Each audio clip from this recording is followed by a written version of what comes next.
Hey guys, my name's Dee. This is Heroine's Corner. Welcome back to my channel, and today I am officially announcing BLACKBRITATHON for 2022.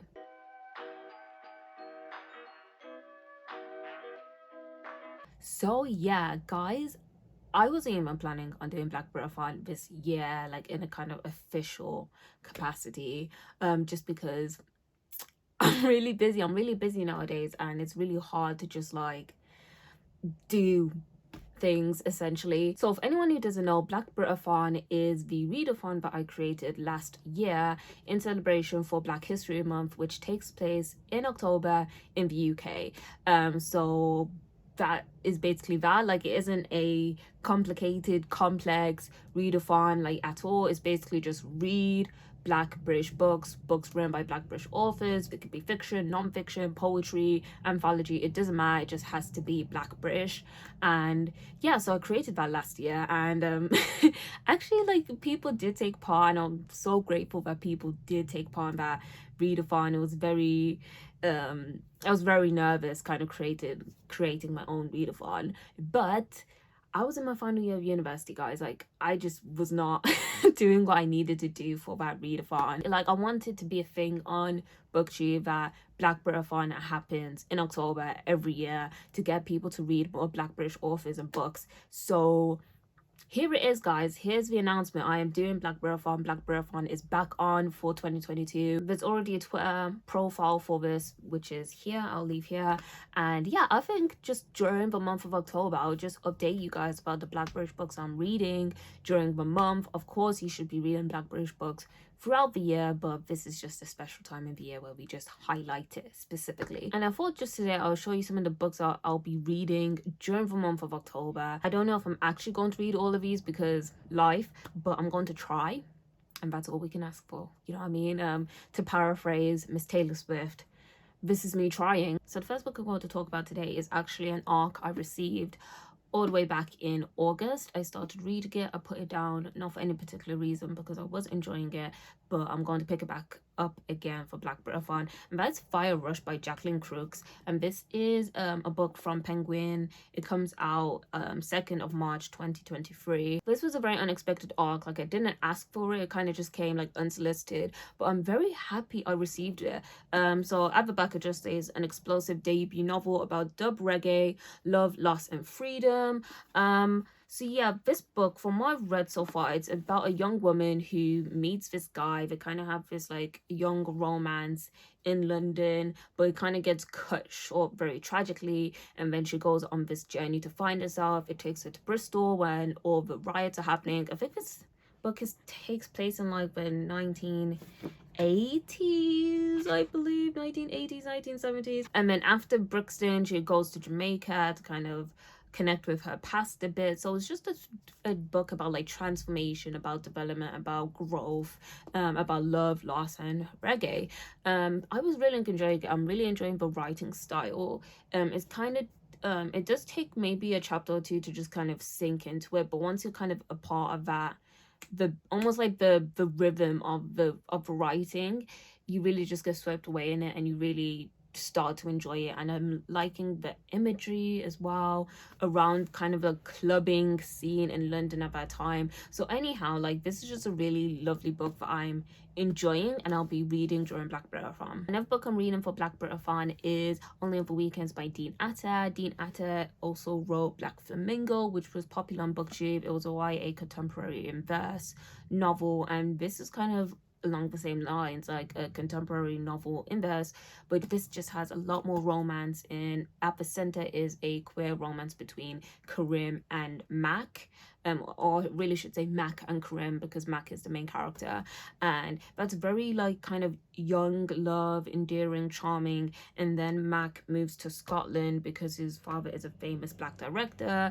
so that causes drama. And then the main actor in that film, him and Max, there starts to be something going on there. So that's kind of a plot of a book. I am liking it so far. I was seeing mixed things about it, but I'm really liking it. Like, I don't know if I'm just in the mood for a very fluffy like contemporary romance. Not saying that this is the most fluffiest like YA romance ever, but I think I'm just in the mood for something a bit light, a bit easy to read. So I am enjoying it. I'm about 167 pages in. So if I don't finish it this month, I'll be really good for BLACKBRITATHON, but I don't think I'm going to finish it this month, so it's almost definitely for BLACKBRITATHON. By the way, all the books I'm talking about today are arcs. This was kind of like the arc pile that I was talking about in my last video, where just I got sent loads of arcs during the summer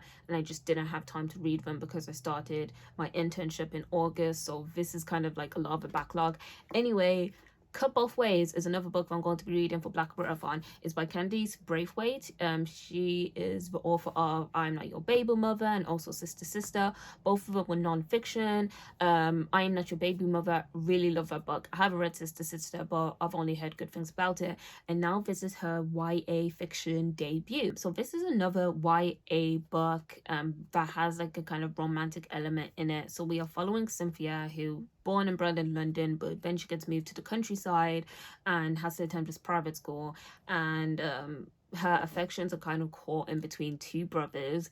So we have some drama in that. I feel like whenever it comes to like that kind of dynamic, like that kind of tension, it always just reminds me of Shakespeare for some reason. Like it just feels so dramatic. Anyway, so her affections are caught between two brothers, one of them who is the head boy, who is white, and then another one who is the head boy's adopted brother, who is black. And that's kind of going on, but also her brothers are keeping secrets from her. It just sounds really, it sounds like something I could really sink my teeth into, and I'm very intrigued to see how Candice Braithwaite kind of tackles fiction and tackles YA.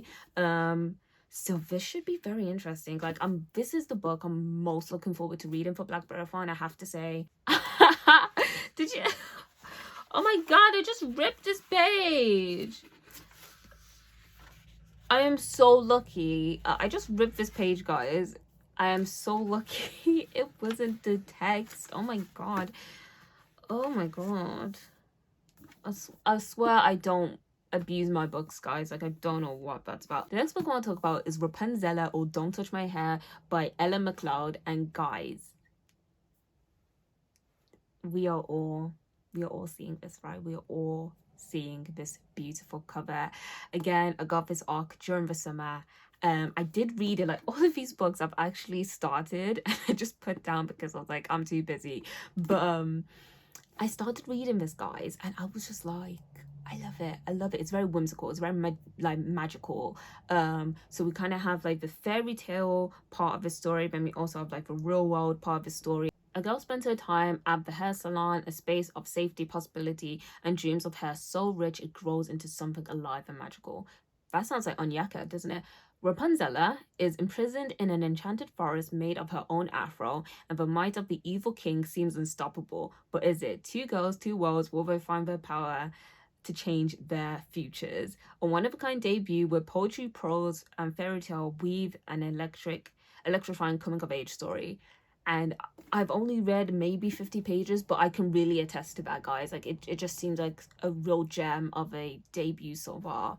So this is another book I'm very excited to read, and it's kind of like some of it's in poetry, so it'll be a quick read as well. So I'm getting excited for BLACKBRITATHON. Like the more I'm talking about these books, it's more like, oh, when's October coming? We've got another debut, guys, and that is someday maybe. I'm probably going to start reading this week, like later this week, maybe just before October kicks in. This is written by Anya Nawabinelli. Wabinelli. I'm pretty sure. I hope I didn't butcher that too much. I'm so sorry if I did. This comes out October, guys, so this may be the perfect book to read for BLACKBRITATHON if you're looking for like a new Black British release.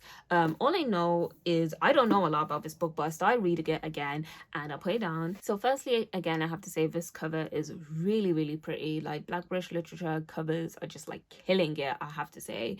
And all I really want to know about this book before jumping in is that essentially it is about a wife who finds her husband who like killed himself, and this is a story about loss, about grief, about just getting through that really dark and depressing moment like of her life. And it seems like it's for like fans of Queenie and I May Destroy You. So I feel like we're going to get like a really fresh, exciting voice in this book.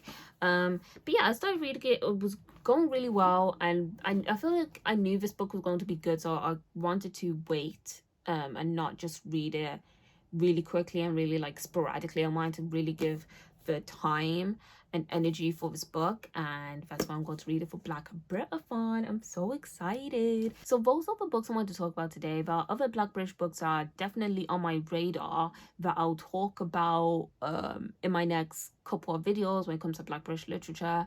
But I wanted to like not overwhelm myself, so these are the books that I'll definitely be trying to make headway in for Black Britathon. Look at that, it's so pretty, isn't it?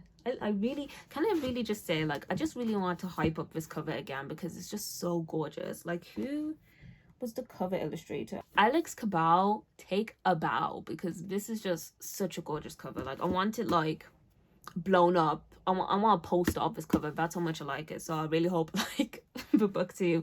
But anywho, these are the books I'm reading for Black Britathon. Please remember to take part in Black Britathon. All you have to do is read a Black British book. That is it. There's no other rules, complications, caveats. Just read a Black British book for the month of October. And yeah, I'm really excited to be doing it again this year, and I hope as many people can get involved, because it's a very relaxed readathon, as I keep on saying. I keep saying it to remind myself to not be stressing out about this readathon, because it's legitimately just me reading the books I'll always be reading anyway. But that's it. Please let me know down below, guys, if you're going to be taking part in Black Britathon. Please let me know if you're thinking about any books to read during Black Britathon. Please remember to follow the Black Britathon Twitter, which is here. Please remember to follow my Twitter, which is here. And please remember to subscribe and like this video. But I'll see you guys soon in another video soon. Bye.